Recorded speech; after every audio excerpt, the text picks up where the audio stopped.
if you encounter a drug cartel gang coming through, you're going to need more than that. And I would just end this by saying that Vice President Biden has made the case, and I think he's very sincere, that to his wife, if you live in a wooded area, you got a double-barreled shotgun to ward off the bad guys, go outside and fire a couple of shots. And he also made the case to a gentleman from California, if there's a natural disaster, the shotgun is a preferred weapon over the AR-15 for self-defense. And I would just say that reasonable people can disagree on that. Thank you, Madam Chairman. Thank you, Senator. We must give up this room at 1:30, and we have 3 additional senators who would very much like ask questions. So I'd like to try to keep the timeline. And Senator Durbin? Thanks, Madam Chairman. I listened to the arguments on the other side at several hearings, and we heard them articulated specifically by one of the other senators in the earlier panel. And he said, let's not rush into this too quickly. 2 years ago, a member of the United States House of Representatives, one of our own, was shot point blank in the face in Tucson, Arizona. We didn't even hold a hearing on that. Don't rush into this too quickly.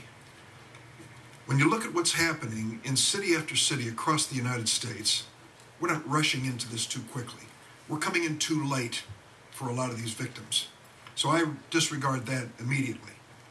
The second and third point made by some arguing against this effort, laws aren't going to solve all the problems. And many people will just disregard whatever we do. Well, I think we all concede that no law is going to solve all the problems.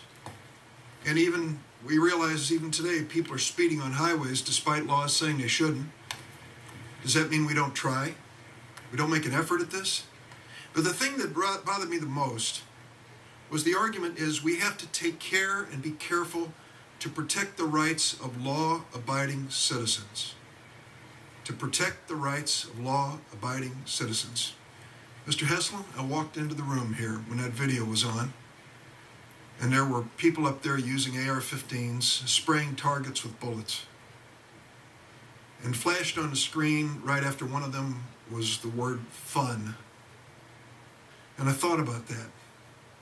And I thought about your rights and Jesse's rights as a law-abiding citizen to be safe in a schoolroom in Newtown, Connecticut. What about the rights of the law-abiding citizens who wear uniforms every day, the men and women in law enforcement who get up and put their lives on the line for us? What about their rights? Don't they have rights at least equal to these rights under the Second Amendment? I think that's what Heller said. Heller said this isn't an absolute right. And sadly, Professor Johnson, I've been through law schools a long, long time ago, and law professors can really kind of dance around the top of the head of a pin. But when I listen to you and Mr. Hardy describe the Second Amendment, it's a suicide pact. Because by your definition, what has become common in America is unacceptable in a civilized country. What has become common, what has been common in America... I made a very different point, Senator. I'll tell you what, the point I want to make is this. If it is common in America to have a military assault weapon with a 100-round magazine, if that is common for self-defense in America, God save this country. I made a point about irrational classifications. Senator, could I respond? Please do. My point was actually that this legislation will make things worse on the measure of people